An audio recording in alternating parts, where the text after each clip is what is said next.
Hello everyone. So I've just watched the Labour leadership hustings from Nuneaton in Warwickshire. In fact, if you can see the TV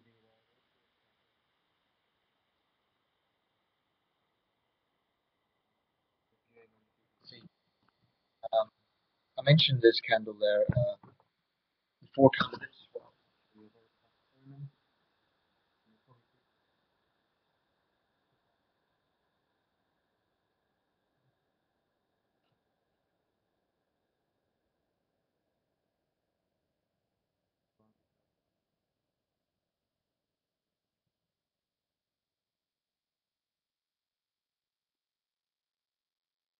Bear with me.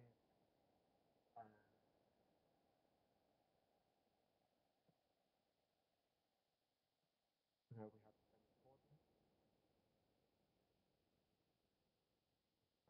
Okay, and when Yvette Cooper appears, I'll show her as well. So those are the four candidates. I was surprised that Tristram Hunt didn't put his name into the hat before the closure of nominations. So it comes down to these four people: Andy Burnham, Yvette Cooper, Liz Kendall, and Jeremy Corbyn. Um, Jeremy Corbyn incidentally came in at the last minute as a candidate to balance out the field. That is to say, a candidate who would give a socialist field into the leadership race. Even his own the people who backed him, even they said they probably wouldn't vote for him in the final round. Labour leadership elections are quite complex, and it's a long process, so there's still 85 days to go. But one of these people will be the next Labour leader and potentially the Prime Minister. Um, Jeremy Corbyn's sort of the outsider. For American viewers, think Bernie Sanders. That's sort of the image that he has. He's old traditional left. What I would say, I'm primarily addressing British viewers here, but what I would say is that Labour right now really has a big challenge, a very big challenge. They suffered badly in the 2015 election. Now, we can talk about electoral reform and the need for it and so on, and I'm certainly a strong advocate for that. But the results are the results. Labour had a big, big disaster that night, especially in Scotland.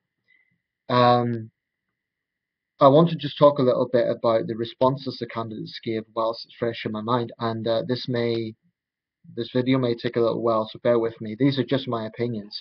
I'm sharing my thoughts. You don't have to agree. Um, Politically, I've long considered myself a centrist thinker on many, many subjects, probably most subjects. Although there'd be some areas that'd be more to the right, some areas that'd be more to the left. Um, my gut feeling, having watched this, it didn't seem very long altogether. It only seemed to be about half an hour. Um, but my gut feeling is looking at this somewhere between Cooper and Burnham. Now, I'm not a member of the Labour Party, I should say, and I traditionally didn't vote Labour. I traditionally voted Liberal Democrat. But I am very interested in Labour internal politics, perhaps more so than any other political party. I've certainly read more about the whole Brown Blair era. I have a lot of books on the Labour Party. So as a party, I'm interested in them. Doesn't mean I support them, but I'm interested in them. I'm of Tony Blair's generation, basically. So Blairism influenced my generation enormously.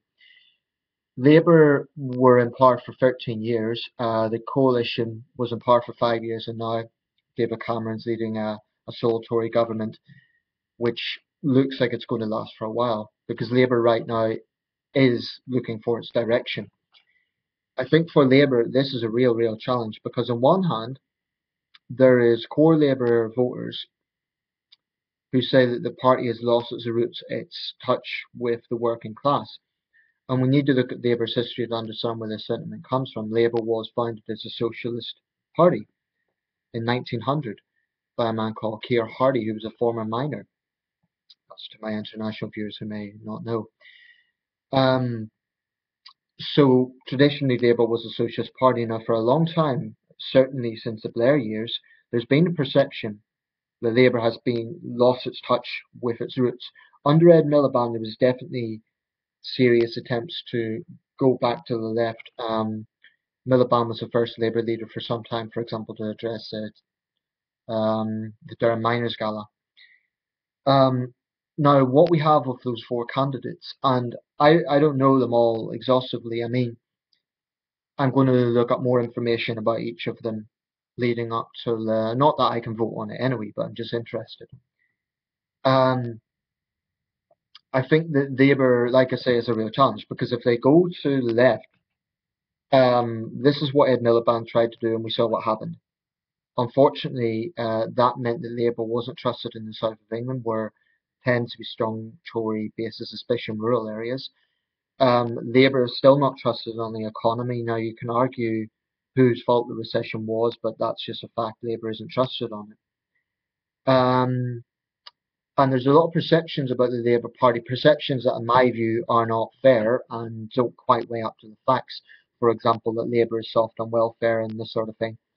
This is something a lot of Tory voters believe based on what they read in the Daily Express or the Daily Mail, and a lot of it is based on half-truths and outright distortion. Actually, I had experience of the welfare system under the Brown Premiership, and it was anything but soft, believe me. Um, so as a centrist, I'm thinking as a centrist, but there is areas I think is on the political left, there's areas I think on the political right. Just to throw out some examples on welfare, I'd be more to the left. On issues like tackling Islamism, I'd be more to the right. Um, so that's a real challenge. If Labour goes to the left, they'll be seen as unelectable. I mean, every time they've had a left-wing leader, whether it be Ed Miliband or Michael Foot, they've done disaster at the polls. Now, it's very true that the Murdoch press, in a very sleazy and, in my view, despicable way, launches a personality smear campaign against left-wing leaders. I think that's despicable, and I think it is a threat to democracy. But we can't just blame the Murdoch press, powerful as they are. I think there is a legitimate mistrust of Labour out there on a wide range of issues. Excuse me. Hello? Yeah, sure. So there's a legitimate mistrust of Labour on a wide range of issues. Now, what I find is that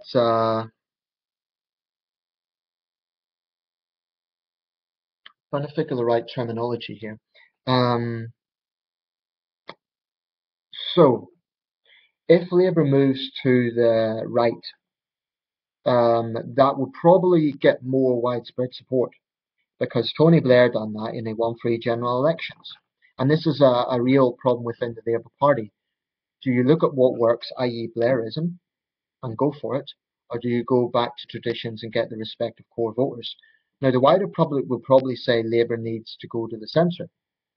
Um, but if I was a core Labour voter, I would understand the old school sentiments completely. And I do think it is healthy in a democracy to have a clear left-right pendulum. Um, I think that if Labour moves to the right, they will lose core support. But the problem is we have a right-wing government. And in a healthy democracy, you need a left-right pendulum and centrism. So if Labour moves to the right, then what left-wing alternative would there be? The SNP, okay, they're a Social Democrat party, but they want to break up the country. So I'm talking about which national party will it be? The Lib Dems are almost wiped out. Maybe the Greens, although some of their ideas are just not sellable to the public. Um, so Labour really does have an identity crisis right now, and whoever they choose, I think a leader that wins will be a leader that will get the very difficult task of getting the balance right, i.e., moving more to the centre than Ed Miliband, but not so much to the centre that they look like Tony Blair. And this is a real challenge. Um, okay, I actually need to open the garage door for my younger sister, but I'm going to keep talking because this is a very important thing. Hopefully, I won't lose the connection. So, basically, trying to form my ideas about which one of these people I would like to see as our next Prime Minister. Certainly, if it was a choice between voting Tory or Labour, I would definitely choose Labour. So in that sense, I'm probably more centre left. But I too have issues with the Labour Party, maybe not necessarily the same issues with other people. My issues with the Labour Party are eventually progressive feminism. I do believe sometimes that it's very off-putting to male voters. Um, I have mentioned the too many people in the Labour Party on the PC bandwagon of accepting that this is a reality.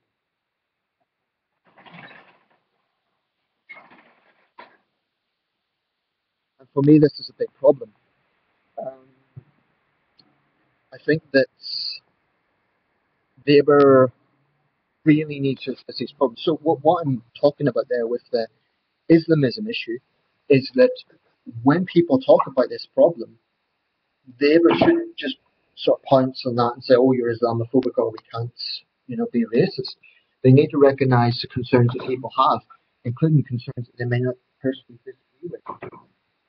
So, I'll talk just talking in generic terms here.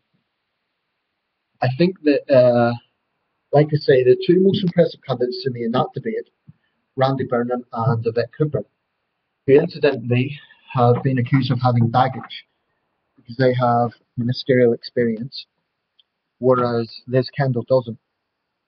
Um, all the four candidates, my least favourite was Liz Kendall. I'll explain why in a second. Um, excuse me.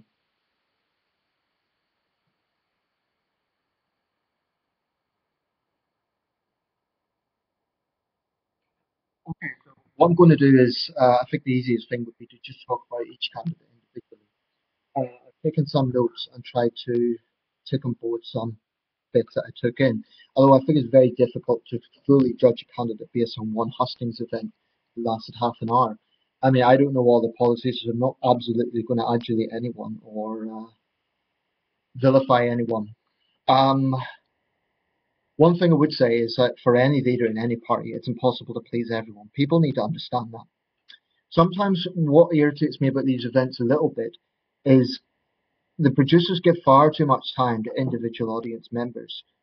We're a country of 64 million people. So when so much time is given to individual audience members, it kind of gives them a VIP status. That irritates me a little bit. I understand that you can't ask everyone questions, but they were doing that a bit tonight, where they kept focusing on they altogether they asked 3 or 4 people. Now I hope these people realise that they are in quite a privileged position because most of us will never get an opportunity to ask potential prime minister questions in that way. So they are in a privileged position in that sense to be able to be in a position to ask questions to powerful people, as they should be. You know, it's absolutely right that members of the public get that opportunity, but they did. They tend to focus on individuals that I think maybe having Facebook questions or something as well would be a little bit more democratic, rather or a bit more universal. Although I appreciate the technical side wouldn't be that easy. So, individual candidates. I think that's okay. I'll start with Jeremy Corbyn because he is the outside candidate. He knows himself he probably won't win, and he even conceded that wanted him just to balance out the race. There was one point I didn't like his answer, and that was on the issue of immigration. Um, a man was asking or raising a point about immigration control, and the man was clearly careful to say, "I'm not a racist, but I want control, and we've got concerns in this country." Now, I did not like Jeremy Corbyn's answer. He was quite unprofessional and got very defensive, and sort of he was just repeating rhetoric that had already been used. Hello, I'm going to take us upstairs because, as you can see, it's a bit noisy.